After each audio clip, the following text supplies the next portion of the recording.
Est-ce que toi aussi tu en as marre d'attendre et d'attendre sur une promesse que tu as reçue de Dieu et elle semble ne jamais arriver? Tu attends peut-être de pouvoir te marier, tu attends de pouvoir avoir un enfant, que ton ministère grandisse, que l'un de tes enfants revienne à Christ, une guérison, une délivrance. Et cette attente, elle devient insupportable. Je vais te donner quelques clés durant cette attente puisque de toute façon, apparemment, tu peux rien faire d'autre, tu peux pas provoquer les choses. Pour l'instant, tu ne peux que attendre. Donc, que faire durant l'attente? Premièrement, quand l'attente se fait longue, on a tendance à vouloir créer notre propre Ismaël, c'est-à-dire qu'à force et à force d'attendre, on perd patience et puis on essaye par nous-mêmes de faire arriver la chose. Ça a été le cas de Sarah qui a fini par dire à Abraham d'aller avec sa servante Agar et il a eu Ismaël. Et jusqu'à ce jour, ça n'a été que des conflits entre les deux frères. Parfois, quelqu'un qui attend le mariage depuis longtemps va se dire « bon, allez, c'est pas grave, plan B ». Mais après, ça se complique, elle se retrouve avec une personne dont elle aurait sûrement jamais dû se marier et tout ne devient que difficulté. Tiens bon, Dieu t'a fait une promesse et ne va pas essayer de fabriquer par toi-même un plan B.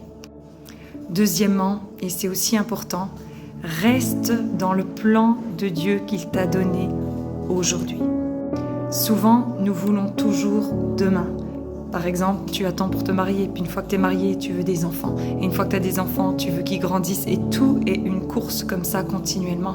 Et la meilleure façon d'attendre une promesse, c'est d'être déjà là où Dieu te veut aujourd'hui. Et parfois, durant l'attente, il faut juste passer du temps avec Dieu et lui demander « Ok Seigneur, la promesse, elle n'est pas encore arrivée. Qu'est-ce que tu attends de moi aujourd'hui ?» Je peux te donner un exemple. Par exemple, tu as vraiment à cœur d'être missionnaire, je ne sais pas, en Afrique par exemple. Et en effet, il n'y a pas de porte qui s'ouvre, ce n'est pas encore le moment. Et là, tu pries et Dieu il te dit « Aujourd'hui, je te demande d'être dans ton église locale et par exemple t'occuper des enfants. » Et ça, c'est ce que Dieu te demande aujourd'hui.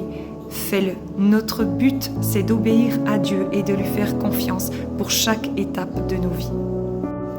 À noter que chaque étape compte et qu'au final, ce que tu vivras aujourd'hui te servira pour la promesse et l'accomplissement de plus tard. Troisièmement, bien souvent, évidemment, tu as reçu une promesse. Une promesse, c'est comme si c'était une vision interne, tu la vois la chose. Tu as à cœur une église, tu as fait une église, tu peux voir l'église remplie.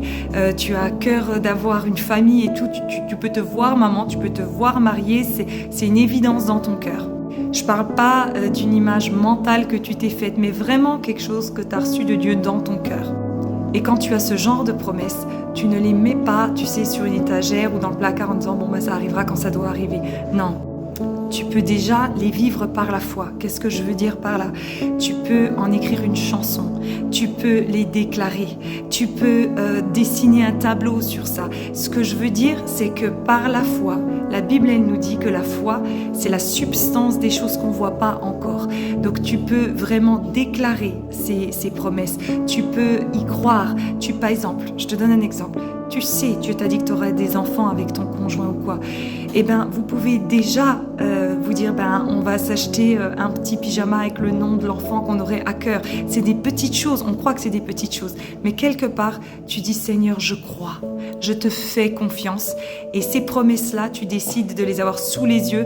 Moi, je sais qu'il y a eu une saison de ma vie où j'écrivais sur des post-it. Vous savez, je les collais soit sur mon miroir, dans des endroits, en fait, il y en a qui les mettent sur leur frigo et tout ça, où tu passes plusieurs fois par jour. Et tu vois ces versets, et tu vois ces promesses, et tu dis, Seigneur, je garde tes promesses sous les yeux. Donc, soyez créatifs, vivez ça avec le Saint-Esprit, mais les promesses que Dieu vous donne, déclarez-les, chantez-les, ne les laissez pas mourir. Et quelque part, ça les garde comme vivantes en vous. Et ça, c'est ce que j'appelle l'espérance. Tu as une promesse et tu y crois, et tu pries et tu la déclares et tu es dans l'espérance qu'elle va arriver. Quatrièmement, et ça a été une grande clé pour moi, quand tu ne vois pas Dieu faire des choses, tu ne vois pas ses œuvres, alors rappelle-toi qui il est. C'est-à-dire que pour l'instant, s'il n'accomplit pas une promesse, mon cœur, il peut commencer à dépérir, à se dire « je ne vois pas ». Donc au lieu de m'appuyer sur les œuvres de Dieu, je m'appuie sur sa personne, sur qui il est. Donc médite et rappelle-toi qu'il est bon, qu'il est sage, qu'il sait ce qu'il fait, qu'il est fidèle, et je m'accroche à qui est Dieu. Cinquièmement, ça c'est presque primordial, maintiens ta relation personnelle avec Dieu, voire fortifie-la encore plus dans la période d'attente. Parce que pendant ce temps-là, c'est là où tu vas pouvoir aller à lui, déverser ton cœur, lui dire que t'en peux plus, lui dire que ça devient long, et vraiment maintiens cette relation parce que ton cœur, il va être éprouvé et il aura besoin de se déverser, et il faut que tu le fasses. Et là, dans ce temps avec Dieu, c'est là où il va venir avec son toucher du Père, où il va te rassurer, il va te consoler, et moi des fois j'appelle ça, il va te perfuser. Là où t'en peux plus, il vient et il te donne la petite dose de plus pour continuer, pour faire le pas de plus. Donc vraiment, maintiens ta relation avec Dieu. Cinquièmement, change tes pourquoi en comment. C'est très important parce que dans les moments comme ça, en fait, on tourne en rond et on dit à Dieu, mais pourquoi t'interviens pas? Et c'est très rare que ça nous amène quelque part. Mais par contre, tu peux dire à Dieu, comment est-ce que tu veux que j'attende? Dis-moi, qu'est-ce que tu veux que je fasse aujourd'hui? Comment je dois vivre cette saison? Tu serais surpris à quel point Dieu a quand même quelque chose pour toi maintenant. Il n'est pas le Dieu de demain, après-demain, il est le grand je suis. Et là maintenant, dis-lui, Seigneur, comment tu veux que je vive cette saison? Change tes pourquoi en comment. Sixièmement, c'est vraiment important, mais prends soin de toi. La Bible parle souvent du sabbat, souvent du repos, de se reposer en Dieu, qu'il est le prince de paix. Il est important dans les saisons vraiment de difficulté, d'attente, parce que l'ennemi peut nous avoir à l'usure. Il y va. Et pendant que tu es dans cette bataille, tu peux pas toujours combattre et toujours... Prends des temps pour toi, prends des vacances, fais quelque chose que tu sais te renouvelle. C'est important de se connaître et de savoir ce qui nous renouvelle. Il y a des gens, ils me disent franchement, je regarde un match de foot, ça me vide la tête, ça me fait du bien. Fais-le. Franchement, c'est propre à chacun. Mais ressource-toi. Même Dieu s'est reposé. Donc, dans cette saison de combat, petit soldat, prends soin de toi.